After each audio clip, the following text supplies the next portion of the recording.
ਰਜੀਵ ਭਾਜੀ ਨੇ ਇੰਜ ਕਰਕੇ ਸਲਵਾਰ 'ਚ ਹਵਾ ਭਰ ਕੇ ਨਹਿਰ 'ਚ ਛਾਲ ਮਾਰੀ ਆ, ਉਹ ਸਲਵਾਰ ਵੀ ਕਿੱਲ ਫਿਰ ਗਿਆ। ਓਏ ਉਸਤਾਦ ਜੀ ਕਸੀਨੋ 'ਚ ਚਲੇ ਗਏ। ਛੱਲੀ ਲੈ ਕੇ ਆਏ ਨੇ ਰਜੀਵ ਭਾਜੀ, ਬੰਦ ਛੱਲੀ ਇੰਜ ਖੋਲੀ ਤੇ ਅੰਦਰ ਸਿਰਫ ਤੁੱਕਾ ਦਾਣਾ ਇੱਕ ਨਹੀਂ ਉੱਤੇ। ਉਸਤਾਦ ਜੀ 150 ਰੁਪਏ ਵਾਲੀ ਕੁਲਫੀ ਲਈ ਐ ਕਰਕੇ ਸ਼ਾਹਪੁਰ ਚੋਂ ਕੱਢੀ ਕੇ ਉਹ ਕੱਲਾ ਤੀਲਾ ਹੀ ਆ।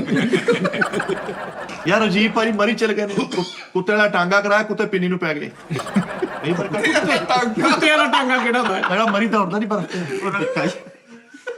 ਇਹਦਾ ਜਿਹੜਾ ਕੁੱਤੇ ਵਾਲਾ ਟਾਂਗਾ, ਜਰਮਨ ਸ਼ੈਫਰਡ ਵਾਲਾ ਹੈ ਨਾ। ਆਹੋ ਉਹ ਜਿਹੜੇ ਕਿੰਨੇ ਬੜੇ ਹੁੰਦੇ ਅੱਗੇ, ਜਿਹੜੇ 6 ਕੁੱਤੇ ਉਹ ਬਰਫ਼ ਤੇ ਭੱਜਣ ਵਾਲੇ। ਰਾਜੀਵ ਭਾਜੀ ਕਸੀਨੋ 'ਚ ਵੜੇ ਆ ਤੇ ਸਾਰੇ ਦਾਲਾਂ ਨੂੰ ਹਟ ਕੇ ਕਹਿੰਦੇ ਇਹਨੂੰ ਜਾ ਲੈਂਦੇ ਆ। ਕਸੀਨੋ ਚ ਵੜੇ ਆ, ਤੂੰ ਇੰਜ ਕਰਕੇ ਪੈਸੇ ਰੱਖ ਕੇ ਨਾ ਉਹਨੂੰ ਘੁਮਾਇਆ ਵਾ, ਤੂੰ ਥੱਲੇ ਜਾਮ ਹੋ ਗਿਆ,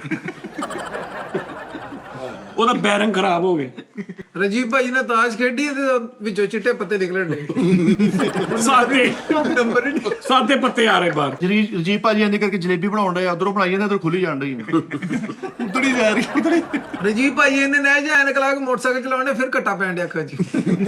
ਨਵਾਂ ਬੁਰਸ਼ ਲੈ ਕੇ ਆਏ, ਟੂਥਪੇਸਟ ਵਾਲਾ ਬੁਰਸ਼। ਉਸਤਾਦ ਜੀ ਨਵਾਂ ਕਰਕੇ ਡੱਬੀ 'ਚੋਂ ਕੱਢਿਆ, ਉਹਦਾ ਇੱਕੋ ਹੀ ਬਾਲ, ਬਾਕੀ ਆਈ ਨਹੀਂ। ਬਾਕੀ ਝੜ ਗਏ। ਤਾਜੀ ਮੋਟਰ ਚਲਾ ਕੇ ਨਹਾਦੇ ਪਾਣੀ ਨਹੀਂ ਆਉਂਦੇ। ਉਹ ਮੋਟਰ ਤੇ ਪਾਣੀ ਲਾਤਾ ਹੋਣਾ ਯਾਰ। ਯਾਰ ਰਜੀਵ ਭਾਈ ਦੇ ਅੱਲਾਹ ਤਾਲਾ ਸਿਹਤ ਦੇਵੇ, ਇੰਨੀ ਜਿਸਮ ਦੇ ਪਿੱਤ ਨਿਕਲੀ ਸੀ, ਉਹਨੇ ਮੂੰਹ ਚੋਂ ਕਿਤੇ ਠੀਫਾ ਡਿੱਗਿਆ, ਇੰਜ ਕਰਕੇ ਆਉਂਦੇ।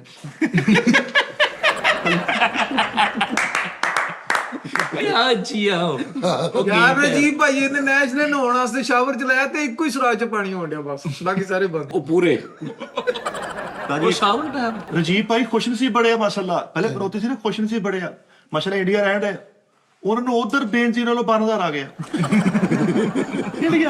ਇੰਡੀਆ ਰਹਿੰਦਾ ਤੇ ਫਿਰ ਫਾਹਦ ਮੁਸਤਫਾ ਦੇ ਸ਼ੋਅ 'ਚ 1.5 ਤੋਲਾ ਜੇ ਤੂੰ ਆਓ। ਆ ਕੀ ਗੱਲ ਆ ਯਾਰ, ਲੱਕੀ ਸੀ ਨਾ। उधर से नंबर से चला गया आपका बेनजीर इनका स्कीम से 25,000 निकल आया। अच्छा जी लो। ਡਾਕਟਰ ਨੂੰ ਜਾ ਕੇ ਕਹਿੰਦੇ ਯਾਰ ਮੈਨੂੰ ਬੁਖਾਰ ਹੀ ਨਹੀਂ ਚੜਦਾ, ਮੈਂ ਠੀਕ ਤੇ ਹੈਗਾ ਵਾ। हाँ ये भी गल सही है। ਤਾਜੀ ਉਹ ਖੜੇ ਹੋਏ ਤੇ ਉਹਨਾਂ ਦਾ ਪਰਛਾਵਾਂ ਬੈਠਾ। आप खलोते परछावां बैठा था।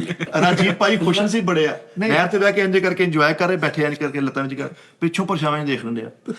ਰਾਜੀਵ ਭਾਜੀ ਉਸਤਾਦ ਜੀ ਇੰਨੇ ਭਾਜੀ ਦਾ ਪਰਛਾਵਾਂ ਉੱਤੋਂ ਦੀ ਹੋ ਕੇ ਵੇਖਦਾ ਕਿ ਕੀ ਵੇਖਦੇ ਆ। ਯਾਰ ਖਾਸ ਤੌਰ ਤੇ ਕਪਲ ਸ਼ਰਮਾ ਸਾਹਿਬ ਦੇ ਜ਼ਰੀਏ ਇਹ ਗੱਲ ਪਹੁੰਚਾ ਦੇਣਾ ਰਾਜੀਵ ਸਾਹਿਬ ਨਾਲ। ਉਸਤਾਦ ਜੀ ਇੱਕ ਲੰਗੜੇ ਨੂੰ ਗਾਲਾਂ ਕੱਢ ਕੇ ਭੱਜੇ, ਉਹ ਠੀਕ ਹੋ ਗਏ ਮਗਰ ਨਾ।